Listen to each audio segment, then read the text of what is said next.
All right, so we all have our guys, the ones that we really like in drafts that we are going out of our way to try and target, but we're doing something a little bit different. This is not your typical snake draft. We're doing more of an auction look. So we're going to use just some average auction values. We're going to do some projected finishes. We're going to do some ADPs, and we're going to try to figure out blindly what kind of teams we can put together. So let's get started with a wide receiver 1 here.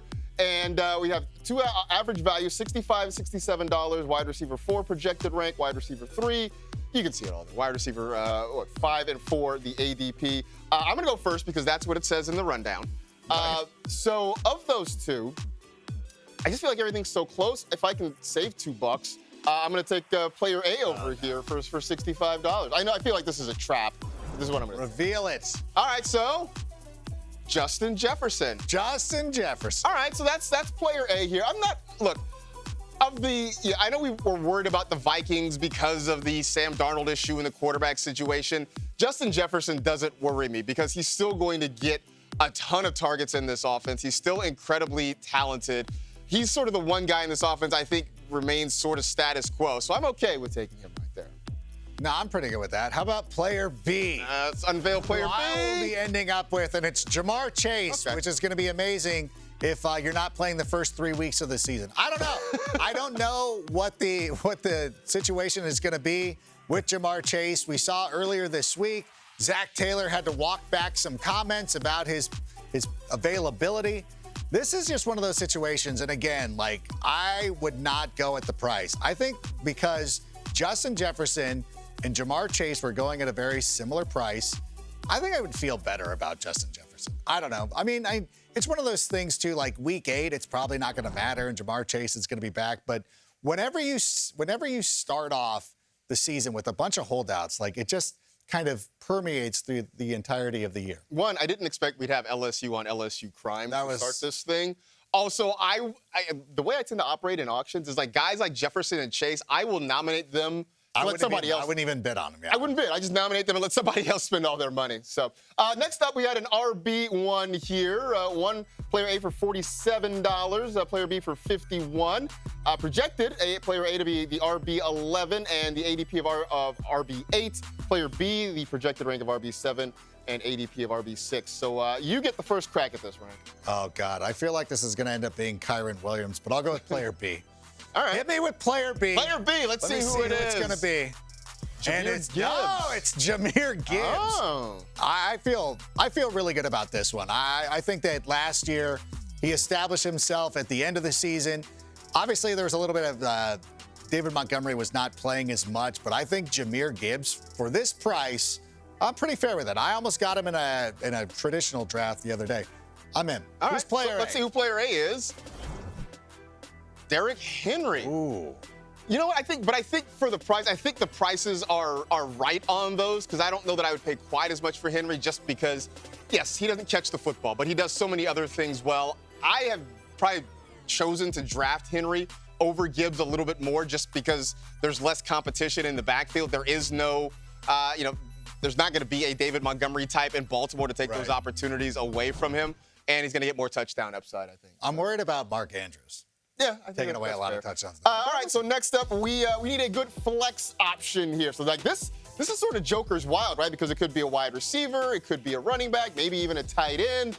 Player A is at $49, whereas player B is at $57.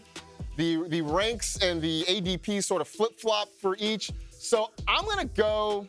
How do you not go with player A? I don't know how you don't go with player A. I'm going to go with player A here because it's player A. I want value. So let's see who it is. Garrett Wilson. Wow. Very nice. That's a pretty great flex option. Wow, Actually, you're rolling Garrett Wilson in the flex right now. But look, we saw last year what he was able to do with poor quarterback play. They get Aaron Rodgers back, and even if he's not the Aaron Rodgers of his prime, he's still going to be better than anything the Jets had at quarterback last year. And if Aaron Rodgers gets hurt again, I feel a lot better with Tyrod Taylor coming in at the quarterback spot than anybody else the Jets rolled out last year. That was an anti-Zach Wilson comment from you.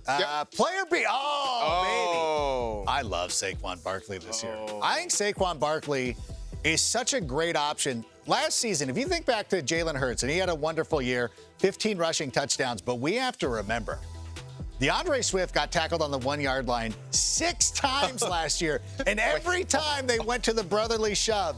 So if you have Saquon Barkley rushing for 1,000 yards, and if he gets half of those touchdown opportunities, he's going to have a monster year. I think people have slept on him, but I think everybody has now been awakened to the greatness of Saquon Barkley. It was only 6 times for DeAndre Swift because I had him, and it felt like way 30. more than that. I don't know. Let's look at a second running back, though, right? We're going to go back to the running back well and see what there is here. Wow, now there's a big disparity in value here between $32 and $16, but their ADPs and projected ranks are the same. This feels like an easy call. I'm right going to here, go player B. Like, Okay. I'm not even going to mess This around. is going to be a trap. Thinking This is twice for sure about a trap. this. Like, what is this? Half the price? Who's it going to be?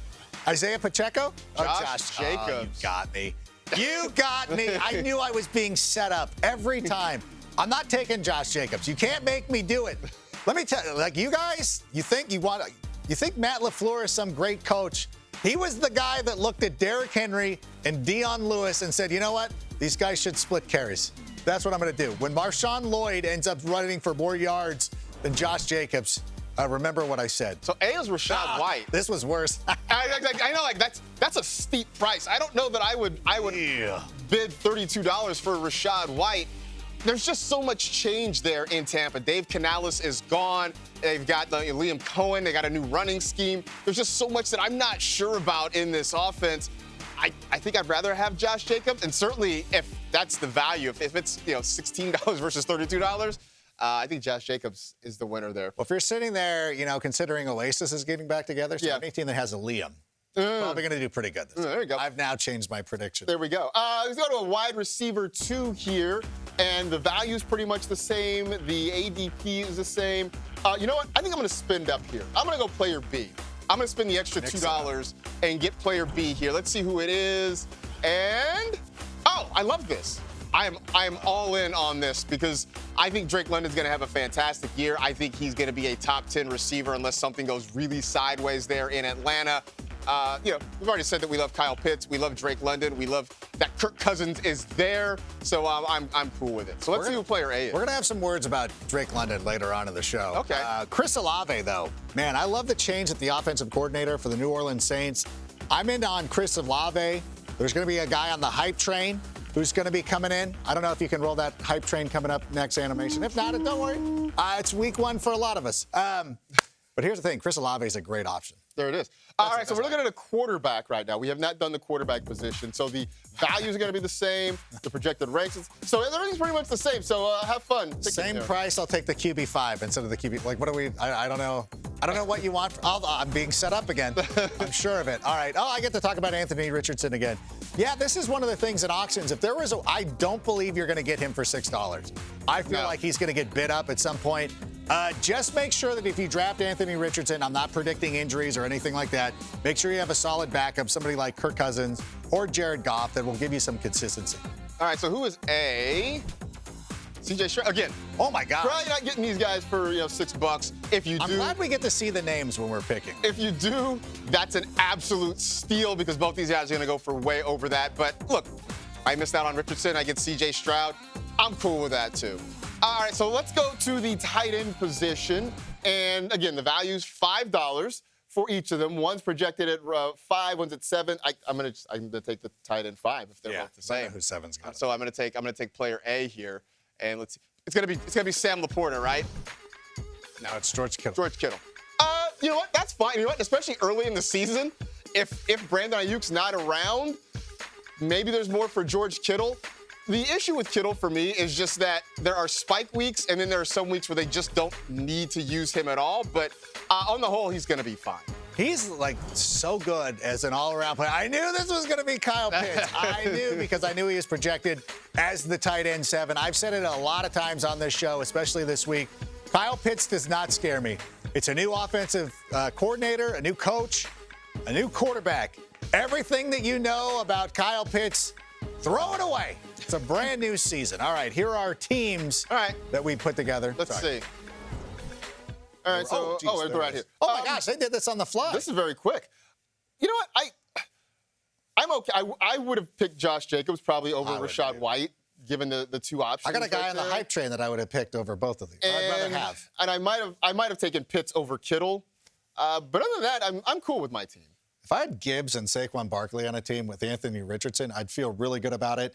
I would try, if we were in an auction, I don't know if I would be able to pull it off, where I would try to get Jonathan Taylor, because I don't really like combining the quarterback and the running back, but I think Anthony Richardson and Jonathan Taylor is the exception Well, that I would yeah, make. I would probably do Lamar Jackson and Derrick Henry if I possibly could in the auction. Anyway.